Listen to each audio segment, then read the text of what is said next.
As a Brazilian myself, I gotta say that I'm deeply impressed at just how accurate Samba de Amigo is to Brazilian culture. This could be your postcard. Come to Brazil, we have the best cacti.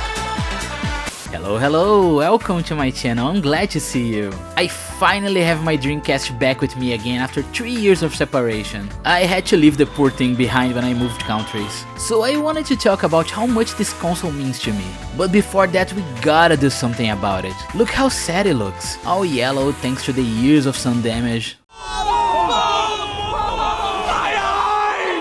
Not to mention how it won't even turn on here in Europe, thanks to the difference in voltage. So first, let's modernize it a little bit, starting with the power issues. We'll swap the power supply for this awesome Retro Robot one. It's bivolt, so the voltage issue will be gone. It's also a little more power efficient, which is recommended when using the GDEMU, and it's USB-C powered, which is a great little future-proofing. Next is the GDEMU itself. My GD-ROM laser is fine, but the GDEMU is still a great upgrade. Not needing to swap discs ever again is all a lazy idiot like me could ask for. Having all the games I could ever want is a nice little bonus. And lastly but not least, the carcass. You can't keep it in the sad state it is in, let's dress to impress. And for that I chose this amazing transparent shell. Look how 90s coded it is, I love it very much. And now that we have all the pieces assembled, let's give it the final touch. There it is, look how beautiful it looks.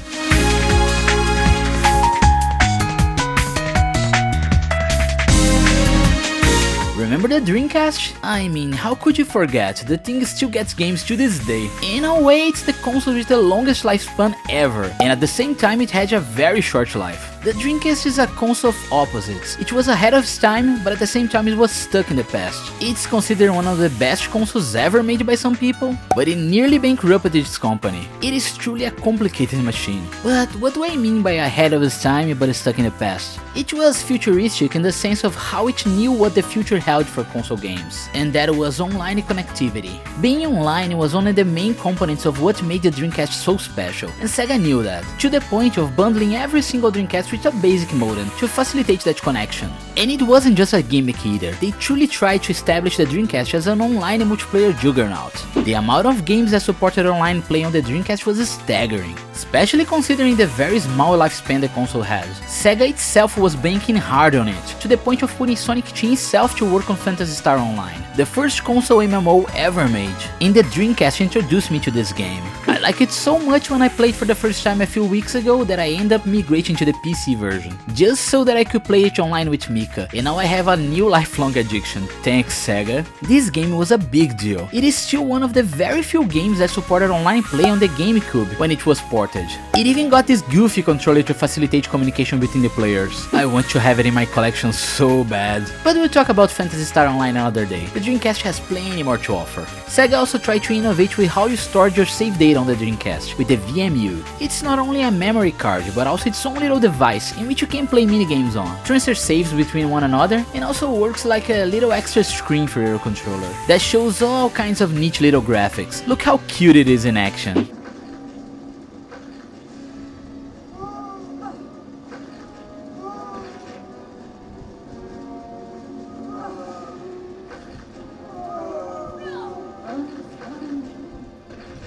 But the storage capacity is so pitiful. You usually can only store 10 saves or so before it's full, so I bought this neat little thing. I'll do a review on it when it arrives. And what do I mean by saying that it's stuck in the past? Well, let's start with the controller. Look at this magnificent abomination. This controller itself is a good example of this modernity paradox that is the Dreamcast. In one hand, the analog stick is HallSense, ensuring that it will never be subject to drift issues, something that is the bane of modern consoles to this day. But then you ask, where is the second analog stick? There is none. Yeah, no second analog stick, even after the DualShock proved its usefulness. How about the triggers? They're there, and only then. No bumpers at all, making the Dreamcast controller lacking buttons even compared to the controllers of the previous generations, something that did hurt a lot of games playability. So yeah, a very outdated controller overall. and something that we also have to fix if we intend of having the ultimate Dreamcast. And here it is, the replacement, the Striker DC from Retro Fighters. It's essentially a modern controller for the Dreamcast, and it feels like a Xbox controller in your hands. It's magnificent. Not without its downsides though. For example, the VMU has to sit in the dongle, which is fine for the most part, but I do miss the silly little bugger. And another thing that misses the marks in my opinion is the lack of a second analog stick. And I know the Dreamcast only had one analog stick, but imagine this. Put a second analog stick on here, and maybe a switch on the back of the controller. That switches the functionality of the second analog stick from D-pad to RNL, the two most common methods of camera controls on the Dreamcast. And bam, you have a controller that not only feels modern, but also has a modern camera control for the Dreamcast games. That would be amazing, but alas. But still, even if it's not the absolutely perfect controller, it's still a big step up from the regular controller in my opinion.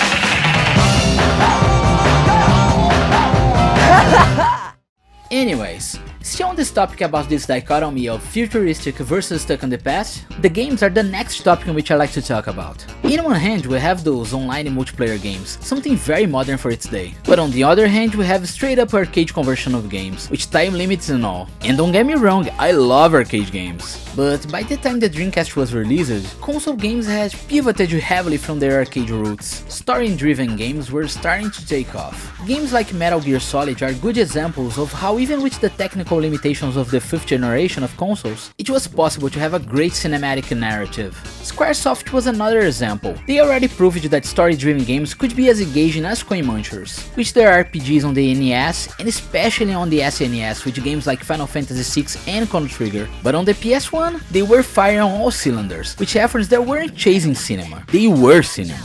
Games like Vagrant Story, Parasite Eve, and of course Final Fantasy. So after all that, going back to arcade conversions felt a bit like a step back in some ways, even if they were phenomenal games. It's not like there weren't big story-focused games on the Dreamcast. Skies of Arcadia, Grandia 2, and even Sega's Shenmue itself were proof that these kinds of games also had their space on the Dreamcast, but they were few and far between when compared to the amount of arcade-style games present on the platform. But even that, which was a negative point of the console at the time, works as a positive in hindsight, because the Dreamcast is a console purely focused on fun, and it's really easy to fire it up to have a quick Crazy Taxi session and have a blast with no strings attached. And the Dreamcast is a console that is not afraid of being weird for the sake of being fun. There's a reason why to this day we're still attributing weird stylized games as having Dreamcast vibes. Like for example Samba de Amigo at the beginning of the video. It's so tone deaf when it comes to cultural appropriation speaking as a Brazilian, but I love it all the same because it's straight up fun. So I don't care if they think Brazil is all about cacti, carnaval, and monkeys wearing sombreros with maracas.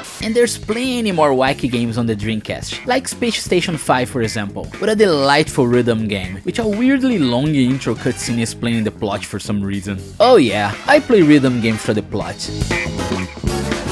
Even the horror games on the platforms are weird as hell, like Blue Singer for example. The art style and tone are so disconnected from the horrors on the screen that it's almost disorienting. I mean, we're talking about a console in which even the taxis are local, so what would you expect? Talking about Crazy Taxi, man, what a quintessential Dreamcast game. It's so much fun, so adrenaline filled, I can't get enough of it. And although I'm sad that Crazy Taxi 2 was stuck on the Dreamcast, I'm glad the third game was released, even if it was only for the PC and Xbox. Well, the Xbox was in some way the continuation of the Dreamcast legacy in my opinion, so it fits there pretty well. Just like my Dreamcast fits perfectly in between my 360 and the original Xbox. Look, they even match shells now, isn't that awesome?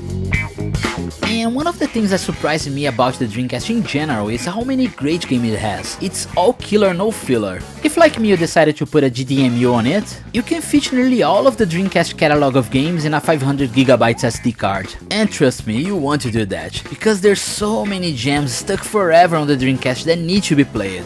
Games like Soul Calibur for example, that is considered by many one of the best games ever made. And I'm not talking about fighting games exclusively, games in general. Or Marvel vs Capcom 2, which is still a blueprint for many fighting games that follow it to this day, and the GDEMU opened up so many possibilities with the console, like being able to play Japanese exclusive games, now translated in English by fans. That's how I discovered Birdcage of Horrors, which is one of the first E-dramas ever made, and by Sega no less, distributed daily through the Sega Net with the Dreamcast online capabilities. I wasn't expecting much of it, considering it was officially distributed by Sega itself, but I was very surprised by it. There's some scenes in there, and the twists at the end of the story were awesome. I was hooked from beginning to end. Another cool thing you can do with the GDEMU is play a lot of Atomus Wave games, which is the predecessor to the Naomi, the arcade board that essentially became the Dreamcast. So that opens up another library of amazing games for you to enjoy, like Demolish Fist here for example, which is one of the games I recommended on my list of arcade hidden gems. I'll try to put up a card here if you want to check that out. And hey, are you aware of the recent release of House of the Dead 2 Remake? Which was bombarded with bad reviews because of how lifeless it is? Well, the Dreamcast has the original, and it's a damn good part of it,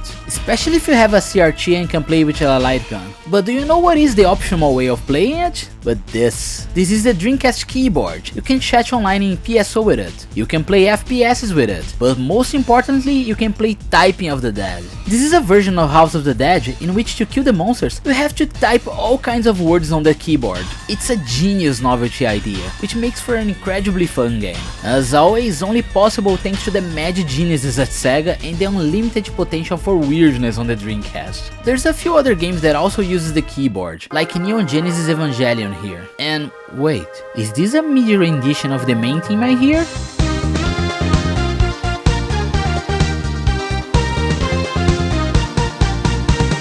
And we're only touching the tip of the iceberg when it comes to Dreamcast games. Fans have been doing miracles with this machine for decades now. Like for example this unreleased version of Half-Life, fully playable, if you can stomach the control scheme that is. Or how about this? This is GTA 3, and yet it is running natively on the Dreamcast. Who knew such wizardry was possible? Can you imagine how groundbreaking it would be to get GTA 3 on the Dreamcast back in the day?